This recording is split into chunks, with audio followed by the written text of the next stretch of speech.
नमः शिवाय। कैसे हैं आप सब? कभी कभी ऐसा होता है ना लाइफ में कि हम किसी से एक बार मिले, चले गए, सब अपनी अपनी लाइफ में बिजी हो गए वापस। फिर हम कभी कभी किसी प्रॉब्लम में फंसते हैं तो हमें क्यों वही बंदा बाद में दोबारा याद आता है।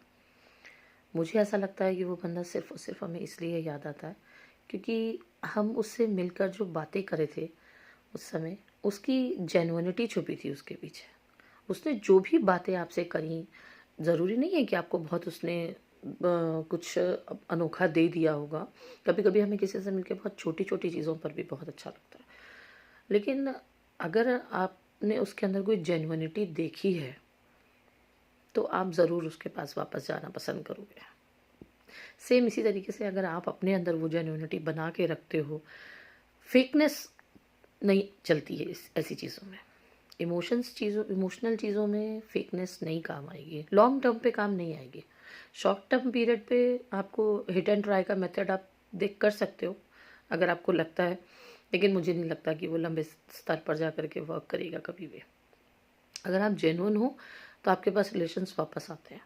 अगर कभी भी वो अपने घर में बैठ के अपनी लाइफ में कोई छोटी सी भी प्रॉब्लम अगर उसको आती है तो वो आपको डेफिनेटली याद करेगा। मेरे साथ तो पर्सनली ऐसा होता है, क्योंकि मैंने कुछ लोगों के साथ जब मैंने बहुत जेन्युइनिटी से लाइफ स्पेंड करी, उनको बहुत चीज़ें एक्सेप्ट करा जहाँ पर शायद उनको कोई नहीं कर रहा था, मैंने वहाँ जब उनको स्वीकार किया तो चीज़ें मेरे लिए भी आसान थी और चीज़ें उसके लिए तो और भी ज़्यादा आसान हो गई थी। इसलिए हमेशा ही हिट एंड ट्राई का मेथड काम नहीं आता है। करना भी चाहिए, लेकिन हाँ कभी कभी बहुत अच्छे से काम आ भी जाता है, लेकिन अपनी जेन्युइनिटी को कभी मत छोड़िए। पता है क्या, हमेशा सामने वाला इंसान आपसे क्या उम्मीद करता है? सिर्फ ये कि जो वो कहते हैं ना कि हमने कुछ एक लाइन में हमने कुछ अक्षर लिखे, उन अक्षरों को तो सबने पढ़ लिया, लेकिन उन अक्षरों के बीच में जो जो खाली जगह हम छोड़ते चले गए, उसे पढ़ने वाला कभी कभी कोई चाहिए होता है।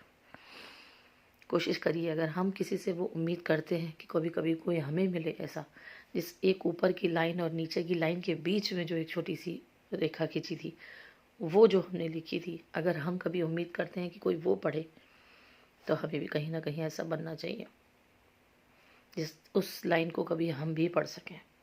आपके अंदर जेन्युइनिटी है अगर, तो आप कभी भी स्किप नहीं करोगे उस चीज़ को। आपको दूसरा बंदा लाइक करेगा ही करेगा। It's very very sure. नमः शिवाय।